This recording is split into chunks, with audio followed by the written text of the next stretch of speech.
এক সপ্তাহ পেছালো দেশের গণটিকা কার্যক্রম। পুরোদমে শুরু 14 আগস্ট থেকে। বয়স্ক নারী প্রতিবন্ধীদের অগ্রাধিকার দিয়ে শনিবার একদিন চলবে পরীক্ষামূলক কর্মসূচি। করোনায় সীমান্ত এলাকায় বেড়েছে মানব পাচার। ভারতে প্রায় 10,000 বাংলাদেশি নারীর বন্দি জীবন। পাচারকারীদের অর্ধশত আস্তানার সন্ধান। লকডাউন ও অতিরিক্ত পরিবহন খরচের অজুহাতে নওগাঁয় চালের দাম ঊর্ধ্বমুখী। 50,000 মেট্রিক টন চাল আমদানির প্রস্তাব অনুমোদন। এবং কঠোর বিধিনিষেধে দীর্ঘদিন হাট বাজার বন্ধ। উৎপাদিত শাড়ি বিক্রি করতে না পারায় বিপাকে সিরাজগঞ্জের তাঁতিরা। বেকার হয়ে পড়েছেন হাজার হাজার শ্রমিক।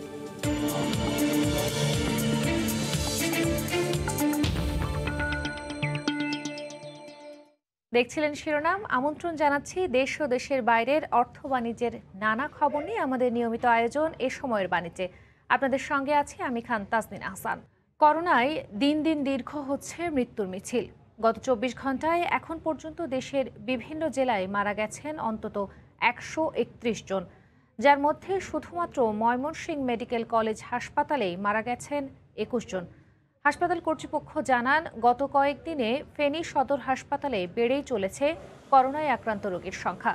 সবশেষ গত 24 ঘন্টায় এখানে মারা গেছেন 15 জন। এদের মধ্যে ফেনীরই বিভিন্ন উপজেলার 13 জন, নোয়াখালী ও কুমিল্লার 1 জন করে মোট 2 জন রয়েছেন। সংক্রমণের হারও ঊর্ধ্বগতি। শয্যার চেয়ে অতিরিক্ত রোগী ভর্তি থাকায় মেঝেতেও চলছে চিকিৎসা। এছাড়া করোনা আক্রান্ত ও উপসর্গ নিয়ে একদিনে চাঁদপুরে 14 জন, নোয়াখালীর 5 জন ও কিশোরগঞ্জের 4 জন মারা গেছেন। কুমিল্লায় করোনা মহামারীতে অক্সিজেন সরবরাহ নিয়ে নানান অভিযোগ। উচ্চ মূল্যে সিলিন্ডার বিক্রি, রিফিল করতে দ্বিগুণ টাকা এবং সিলিন্ডার পেতে দেরি, এমন অভিযোগ নিত্যদিনের। সবচেয়ে ভয়াবহ অভিযোগ, মেডিকেল অক্সিজেনের সিলিন্ডারে বিক্রি হচ্ছে ইন্ডাস্ট্রিয়াল অক্সিজেন, যা ব্যবহার নিষিদ্ধ। সিভিল সার্জনের দাবি, এমন অভিযোগ পেলেই নেওয়া হচ্ছে ব্যবস্থা। কুমিল্লা থেকে বাহার রায়হানের তথ্য ও চিত্রে রিপোর্ট। কুমিল্লায় করোনার উচ্চ সংক্রমণে হাসপাতালে শয্যা পাওয়া নিয়ে চলছে হাহাকার।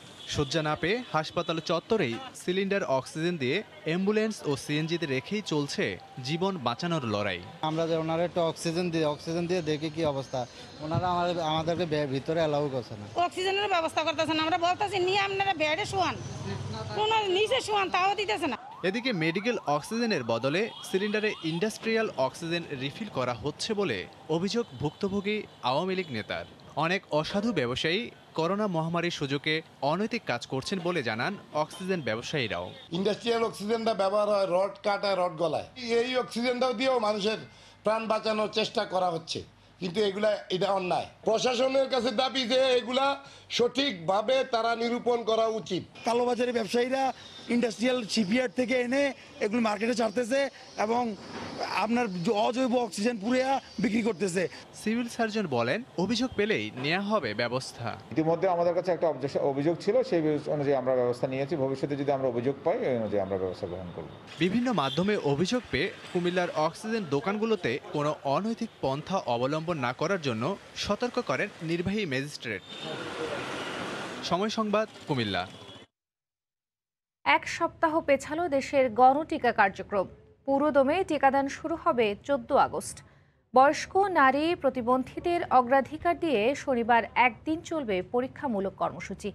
এই মুহূর্তে স্বাস্থ্য অধিদপ্তরে আছেন রিপোর্টার ফারুক ভুইয়া রবিন। বিস্তারিত জানতে সরাসরি চলে যাচ্ছি তার কাছে।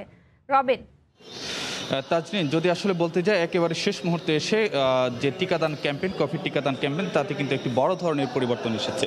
যেটি সরকারের তরফ থেকে বলা হয়েছিল, যে পরিকল্পনাটি ছিল যে 7 তারিখ থেকে 6 দিনে কোভিড টিকার যে ক্যাম্পেইন চলবে, এবং এই 6 দিনে যেটি বলা হয়েছিল যে 60 লাখ মানুষকে টিকার আওতায় আনা, তার পরবর্তীতে সরকারের তরফ থেকে যেটি বলা হয়েছে যে 1 কোটি মানুষকে 6 দিনে টিকা দেওয়া হবে। কিন্তু শেষ মুহূর্তে এসে যে পরিবর্তনটি এসেছে, 7 তারিখে কেবলমাত্র পরীক্ষামূলকভাবে সেদিন টিকা দেওয়া হবে, এবং যে পুরোদমে যে ক্যাম্পেইন সেটি তার পরের সপ্তাহ থেকে চলবে, অর্থাৎ 14 থেকে 19 আগস্ট পর্যন্ত চলবে। এমনটি কিন্তু যে সরকারের যে নীতি নির্ধারণী পর্যায়ে এই সিদ্ধান্তটি নেওয়া হয়েছে। তবে সার্বিকভাবে সব কিছু বিষয় যে খুঁটিনাটি জানার জন্য এবং আরও বিষয়দের জানার জন্য আমরা স্বাস্থ্য অধিদপ্তরের মহাপরিচালকের সঙ্গে গণমাধ্যম কর্মীদের কথাবার্তা হবে। এবং আরেকটি বিষয় যদি বলতে যাই যে স্বাস্থ্য অধিদপ্তর সহ সরকারের বিভিন্ন সূত্র থেকে আমরা আসলে যেটি জানতে পেরেছি যে 7 তারিখে যে পরীক্ষামূলক যে প্রচারণাটি চলবে সেখানে বৃদ্ধ নারী তাদেরকে অগ্রাধিকার দেওয়ার একটি যে পরিকল্পনা রয়েছে। একটি বিষয় যদি বলতে যাই যে বিভিন্ন সূত্র থেকে আসলে আমরা যেটি জানতে পেরেছি মূলত যে এই যে কোভিড টিকাদান যে ক্যাম্পেইন কর্মসূচি সেটি 1 সপ্তাহ পেছানো হলো। তার মূল যে কারণটি রয়েছে মজুত এবং যে সংরক্ষণ, এই দুটির বিষয়ে আসলে কিছুটা যে স্বল্পতা, সেটির কারণে কিন্তু যে সরকারকে 1 সপ্তাহ পেছাতে হয়েছে। আপনারা যেমনটি জানেন যে সরকারের যে প্রাথমিক যে পরিকল্পনাটি ছিল যে প্রতি ওয়ার্ডে যে সিটি কর্পোরেশনে প্রতি ওয়ার্ডে 3টি করে বুথ থাকবে, পৌরসভা পর্যায়ে 1টি করে বুথ থাকবে এবং যে গ্রাম অঞ্চলে প্রতি ইউনিয়নে 3টি করে বুথ থাকবে। এভাবেই কিন্তু মূলত যে কর্মপরিকল্পনা যে ক্যাম্পেইন কর্মপরিকল্পনা সাজানো হয়েছিল এবং যেটি যে সিদ্ধান্তটি নেওয়া হয়েছিল যে এই যে ক্যাম্পেইন প্রচারণা সেখানে প্রচলিতভাবে যারা টিকাদান মানে টিকাকর্মী অর্থাৎ যে ইপিআই কর্মী তাদেরকে এই ক্যাম্পেইনে যুক্ত করা হবে এবং তারাই মূলত এই টিকাটি দিবেন। কিন্তু শেষ মুহূর্তে এসে এই সিদ্ধান্তটি পরিবর্তন করা হয়েছে। 7 তারিখে কেবলমাত্র পরীক্ষামূলকভাবেই কার্যক্রম চলবে এবং পুরোদমে চলবে যে 14 তারিখ থেকে 6 দিন ব্যাপী। তো এই ছিল তাজদিন আমার কাছে সবশেষ খবরাখবর। করোনা টিকা কর্মসূচির সবশেষ খবর জানাতে স্বাস্থ্য অধিদপ্তর থেকে আমাদের সঙ্গে যুক্ত হয়েছিলেন রিপোর্টার ফারুক ভূঁইয়া রবিন। দরিদ্র দেশগুলোতে করোনার টিকা নিশ্চিতে আপাতত বুস্টার ডোজ বন্ধ রাখার আহ্বান জানিয়েছে বিশ্ব স্বাস্থ্য সংস্থা। ধনী ও দরিদ্রদের মধ্যে টিকা বৈষম্য কমানোর পাশাপাশি নিজেদের নিরাপত্তার জন্য এটি বন্ধ করা উচিত বলে মন্তব্য করেছেন সংস্থার প্রধান। এদিকে করোনার উৎস অনুসন্ধান নিয়ে যুক্তরাষ্ট্রের বিরুদ্ধে রাজনীতিকরণের অভিযোগ করেছে চীন। করোনায় বিপর্যস্ত বিশ্বের সবগুলো দেশের এখন একটাই লক্ষ্য, সবাইকে টিকাদানের আওতায় আনা। পশ্চিমা দেশগুলো সহ অধিকাংশ দেশ এরই মধ্যে বেশিরভাগ নাগরিককেই করোনার 2 ডোজ টিকা প্রদান সম্পন্ন করেছে। কোনো দেশ 3য় ডোজ অর্থাৎ বুস্টার ডোজের দিকে নজর দিচ্ছে এখন। অথচ আফ্রিকা সহ বিশ্বের অনেক দেশের নাগরিকদের বড় একটি অংশ এখনও ভ্যাকসিনের প্রথম ডোজে নিতে পারেনি। আর এর মধ্য দিয়ে ধনী ও দরিদ্র দেশগুলোর মধ্যে টিকাদানের ব্যবধান ক্রমেই বাড়ছে। এ অবস্থায় সবার মাঝে টিকা নিশ্চিতে আপাতত বুস্টার ডোজ বন্ধ রাখার আহ্বান জানিয়েছে বিশ্ব স্বাস্থ্য সংস্থা। বুধবার সুইজারল্যান্ডে সংস্থাটির প্রধান টেড্রোস আধানম গ্যাব্রিয়েসাস বলেন, দরিদ্র দেশগুলো যেন টিকা পায় সেজন্য অন্ততপক্ষে আগামী সেপ্টেম্বর পর্যন্ত করোনা ভাইরাসের টিকার অতিরিক্ত বুস্টার ডোজ প্রয়োগ বন্ধ রাখা উচিত। মে মাস পর্যন্ত ধনী দেশগুলোর প্রতি 100 জন মানুষ 50 ডোজ করে টিকা নিয়েছিল। বর্তমানে এই পরিমাণ দ্বিগুণ হয়ে গেছে। নিম্ন আয়ের দেশগুলোর প্রতি 100 জনের মধ্যে মাত্র 1.5 ডোজ ব্যবহার করতে পেরেছে। এর মূল কারণ ভ্যাকসিনের ঘাটতি। জরুরি ভিত্তিতে দরিদ্র দেশগুলোতে এই টিকা সরবরাহ করা উচিত। ডেল্টা ভ্যারিয়েন্ট মোকাবিলায় বুস্টার ডোজের প্রয়োজনীয়তা নিয়ে গবেষকদের মধ্যে মতভেদ থাকলেও অনেক দেশেই এই কার্যক্রম শুরু হয়েছে। তবে বিশ্ব স্বাস্থ্য সংস্থা বলছে, নিজেদের স্বাস্থ্য সুরক্ষার জন্যই সবাইকে টিকাদানের আওতায় আনতে হবে। এদিকে করোনার উৎস অনুসন্ধান নিয়ে যুক্তরাষ্ট্রের সঙ্গে চীনের দ্বন্দ্ব ক্রমেই বাড়ছে। এবার যুক্তরাষ্ট্রের বিরুদ্ধে এ নিয়ে রাজনীতিকরণের অভিযোগ তুলেছে বেইজিং। বিশ্বের 100টি দেশের 300 রাজনৈতিক দল, চিন্তাবিদ ও গবেষকদের একটি যৌথ বিবৃতি বিশ্ব স্বাস্থ্য সংস্থার কাছে জমা দেওয়া হয়েছে। এতে বিজ্ঞানসম্মত উপায়ে করোনার উৎস অনুসন্ধানে জোর দেওয়ার জন্য আহ্বান জানানো হয়েছে। ওমর ইনান, সময় সংবাদ। ভারতের বিভিন্ন স্থানে পাচার হয়ে বন্দি দশায় দিন গুনছেন প্রায় 10,000 বাংলাদেশি নারী। সীমান্তে পাচারকারীদের অর্ধশত সেফ হোমের সন্ধানও পেয়েছে আইনশৃঙ্খলা রক্ষাকারী বাহিনী। ফেসবুক, টিকটকের মাধ্যমে প্রতারণার নতুন ফাঁদ ফেলছে এসব পাচার চক্র। করোনায় সীমান্তবর্তী এলাকাকেই টার্গেট করেছে মানব পাচারকারীরা। এতে আতঙ্ক বিরাজ করছে গ্রামগুলোর মানুষের মধ্যে। মার্জিয়া মুমুর রিপোর্ট, ছবি তুলেছেন আল মামুন।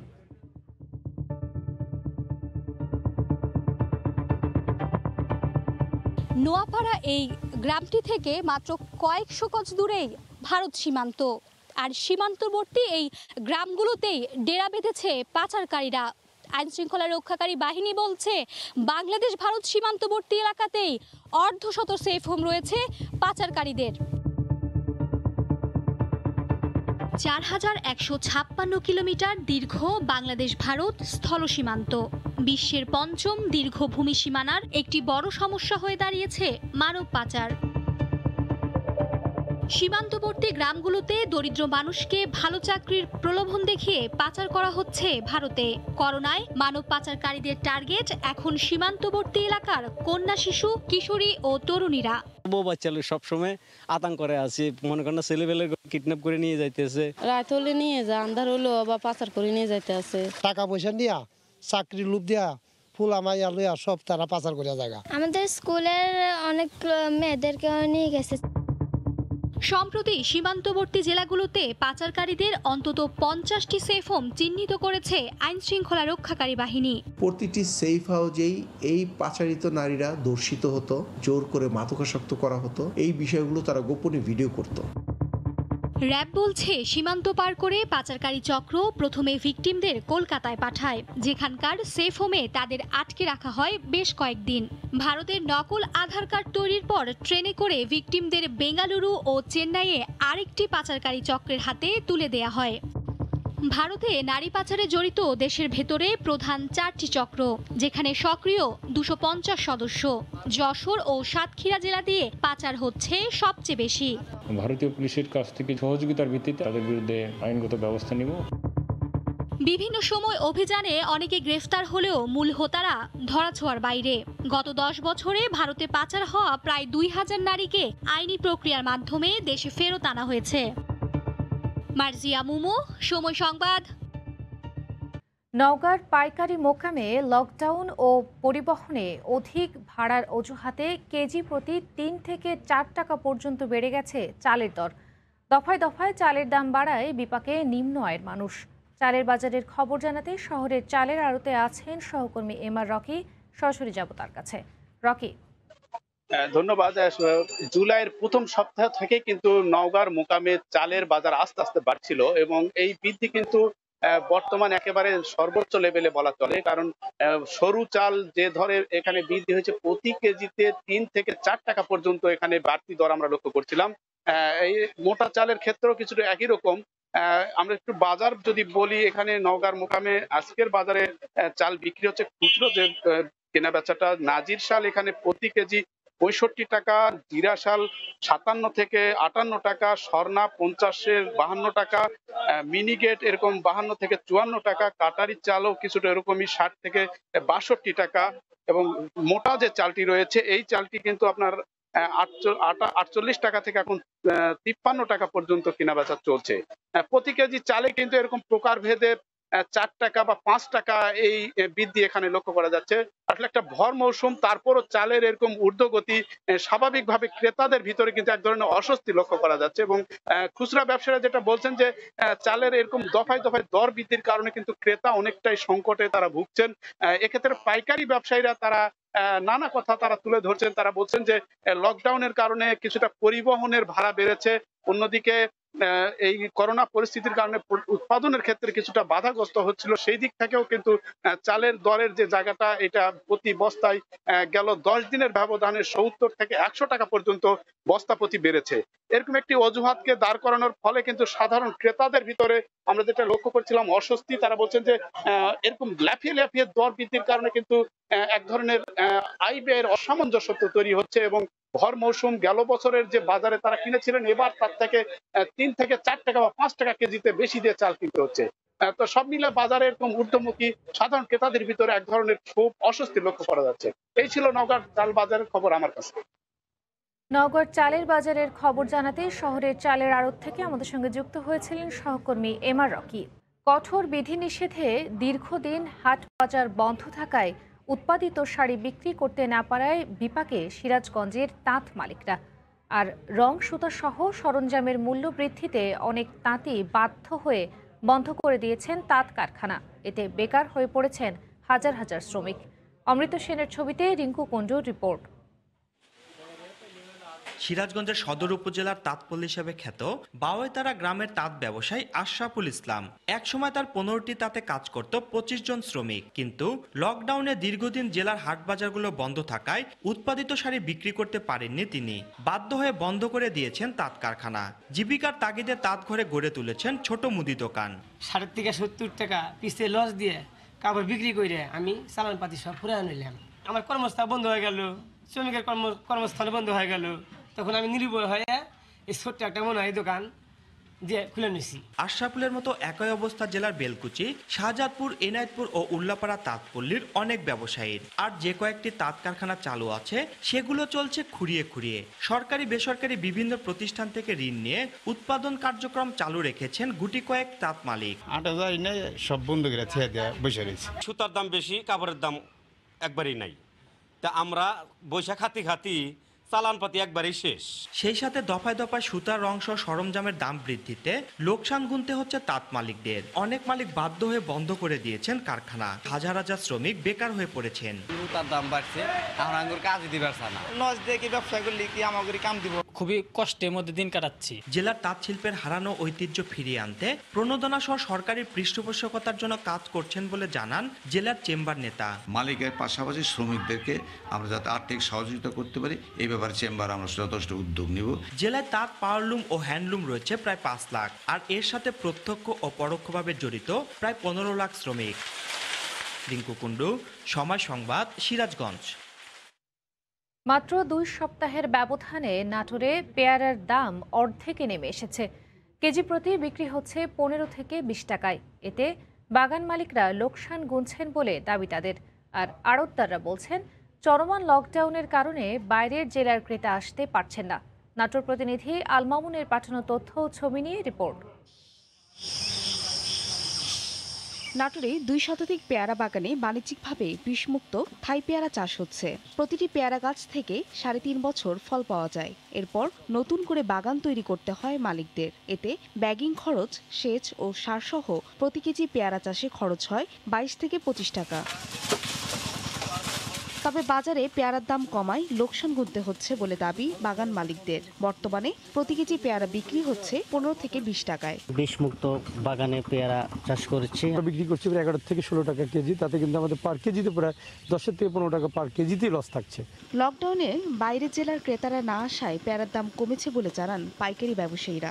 লসকা বিপদে পড়ে গেছি এবারে লকডাউনের কারণে বাইরের পাইকার না আসার কারণে পেয়ারা চাষিরা ন্যায্য মূল্য পাচ্ছে না। তবে দাম কম হলেও উৎপাদন বেশি থাকায় পেয়ারা চাষিরা ক্ষতিগ্রস্ত হবেন না বলে মনে করছেন স্থানীয় কৃষি কর্মকর্তা। এটা নিশ্চিত যে ফলনের যে পরিমাণ ফলন হয় তাতে কৃষকের আর্থিকভাবে ক্ষতিগ্রস্ত হওয়ার কোনো সম্ভাবনা নাই। চলতি বছর নাটোরে 452 হেক্টর জমিতে 8000 মেট্রিক টন পেয়ারা উৎপাদন হয়েছে। সময় সংবাদ, নাটোর। কুয়েতে বিধি নিষেধ তুলে নেওয়ায় ধীরে ধীরে প্রাণচাঞ্চল্য ফিরছে ব্যবসা বাণিজ্যে। বেচা কেনায় মন্দা ভাব কেটে যাওয়ায় স্বস্তির নিঃশ্বাস ফেলছেন কুয়েত প্রবাসী বাংলাদেশি ব্যবসায়ীরা। শরীফ মোহাম্মদ মিজানুর রহমানের তথ্য ও ছবিতে রিপোর্ট। করোনা পরিস্থিতির উন্নতির কারণে দীর্ঘ 1.5 বছর পর লকডাউনের কবল থেকে রেহাই পেল কুয়েতবাসী। সকাল 9টা থেকে রাত 11টা পর্যন্ত ব্যবসা প্রতিষ্ঠান খুলে দেয়ায় স্বাভাবিক অবস্থা ফিরছে বাজারগুলোতে। আগের চেয়ে বেড়েছে বেচা কেনাও। ব্যবসায় চাঙ্গা ভাব ফেরায় স্থানীয়দের পাশাপাশি খুশি প্রবাসী বাংলাদেশিরাও। প্রবাসী ভাইদেরকে অনুরোধ জানাবো, কুয়েত সরকার যে সিদ্ধান্ত দেয় ওই সিদ্ধান্ত যাতে মেনে নেয়, যে বিধিনিষেধ দিছে ওইভাবে যাতে আমরা চলতে পারি। সবাইকে আমি অনুরোধ করব কুয়েত সরকার নিয়ম অনুযায়ী যাতে সেই সম্মতভাবে আমরা সামাজিক দূরত্ব বজায় রাখে আমরা যাতে চলতে পারি। লকডাউন উঠে যাওয়াতে আমাদের আলহামদুলিল্লাহ কাস্টমার আগের মতো হচ্ছে ইনশাল্লাহ। আপনাদের সবার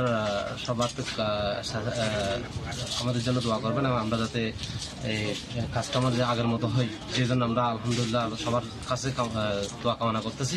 ইনশাল্লাহ আল্লাহ তারা যাতে আমাদের এই করোনাকালীন সময় উত্তোলন করার জন্য সবাই দোয়া করবেন এবং আমাদের জন্য দোয়া করবেন। দীর্ঘদিন বিধিনিষেধ থাকায় অনেক ব্যবসায়ী শ্রমিকদের বেতন ভাতা ও দোকান ভাড়া পরিশোধ করতে না পেরে ব্যবসা প্রতিষ্ঠান বিক্রি করে দেশে চলে গেছেন। তবে এখনও যারা নিজেদের ব্যবসা প্রতিষ্ঠান আঁকড়ে আছেন, শিগগিরই তারা করোনার ধকল কাটিয়ে উঠতে পারবেন এমনটাই আশা করছেন সংশ্লিষ্টরা। সময় সংবাদ, কুয়েত। এই বর্ষায় এক অচেনা রূপে সেজেছে পর্বতের নগরী বান্দরবান। প্রতি মুহূর্তেই যেন নতুন রূপে ধরা দিচ্ছে এখানকার প্রতিটি পাহাড়ের চূড়া। বান্দরবানের পাহাড়গুলোকে দুচোখ ভরে উপভোগ করতে সেনাবাহিনী তৈরি করেছে পর্যটন কেন্দ্র তমাতঙ্গী। শাখাউত টিপুর ক্যামেরায় বিস্তারিত জানাচ্ছেন কমল দে। বান্দরবনের সুউচ্চ প্রতিটি পাহাড়ের চূড়ায় এখন ভেসে বেড়ানো মেঘের ভেলা। একটু মেঘ কেটে গেলে চোখের সামনে ভেসে ওঠে পাহাড়গুলো। শুধু যে পাহাড়ের চূড়া বললে অনেকটাই ভুল হবে। এখানকার রাস্তাগুলো কিছুক্ষণ পরপর ঢেকে যাচ্ছে মেঘের চাদরে। তবে দূরত্ব এবং অবস্থানগত কারণে সবগুলো পাহাড়ের সৌন্দর্য একসাথে উপভোগ করা অনেকটা দুরূহ। কিন্তু সেনাবাহিনীর বুদ্ধিমত্তায় সেই দুরূহ পরিস্থিতি এখন কেটে গেছে বলা চলে। সুউচ্চ পাহাড়ি কন্যা বা তমাতঙ্গী নামে গড়ে তোলা এই পর্যটন কেন্দ্র থেকে চোখে পড়বে দেশের অন্যতম 3 পর্বত শৃঙ্গ কেওকারডং, তাজিংডং এবং ডিম পাহাড়। এই রাস্তাটা হয়ে গেলে আমাদের না দেখার অনেক দৃশ্য, না দেখার অনেক জায়গা এই রাস্তার সৃষ্টি হওয়ার পরে আমাদের চোখে নজর আসবে, পর্যটনের জন্য আকর্ষণীয় স্থান হবে। আগে হয়তো পায়ে হেঁটে একবার এক একটি পাহাড় দেখতে আসতো পর্যটক কিংবা অভিযাত্রীরা। দুঃখ থেকে যেত বাকি পাহাড়গুলো দেখতে না পারার। কিন্তু সেই কষ্ট মুছে দিতে পারবে এই তমাতঙ্গী। আর স্থানীয় বাসিন্দারা সময় গুনছে সুদিন ফেরার। পর্যটক আইলে আর লাভ হবো। আগে তো মনে করে এত চলে, গাড়ি রাস্তা নাই, গাড়ি রাস্তা আছে, দোকানপাট হবে আর ব্যবসা একটু উন্নতি দিকে হবে। সমুদ্র পৃষ্ঠ থেকে প্রায় 2500 ফুট উঁচুতে অবস্থান এই তমাতঙ্গীর। শীত মৌসুমকে ধরা হয় বাংলাদেশের পর্যটন মৌসুম, কিন্তু সে ভাবনায় কিছুটা পরিবর্তন আনতে চায় বাংলাদেশ সেনাবাহিনী। আর তার অংশ হিসেবে বান্দরবনে গড়ে তোলা হয়েছে তমাতঙ্গী, যেখান থেকে দেখা যায় বাংলাদেশের সর্বোচ্চ 3টি পর্বতশৃঙ্গ। রয়েছে এই বর্ষা মৌসুমে মেঘের খেলা। পর্যটকদের মেঘের খেলা দেখতে হলে অবশ্যই আসতে হবে এই তমাতঙ্গীতে। বান্দরবনের দুর্গম থানসি তমাতঙ্গী থেকে কমল দে, সময় সংবাদ। এ সময়ের বাণিজ্যের শীর্ষ সংবাদগুলো জানিয়ে দিচ্ছি আরও একবার। এক সপ্তাহ পেছালো দেশের গণটিকা কার্যক্রম। পুরো দমে শুরু 14 আগস্ট থেকে। বয়স্ক নারী প্রতিবন্ধীদের অগ্রাধিকার দিয়ে শনিবার একদিন চলবে পরীক্ষামূলক কর্মসূচি। এবং লকডাউন ও অতিরিক্ত পরিবহন খরচের অজুহাতে নওগাঁয় চালের দাম ঊর্ধ্বমুখী। 50,000 মেট্রিক টন চাল আমদানির প্রস্তাব অনুমোদন। এই ছিল এই সময়ের বাণিজ্যের সঙ্গে থাকুন সময়।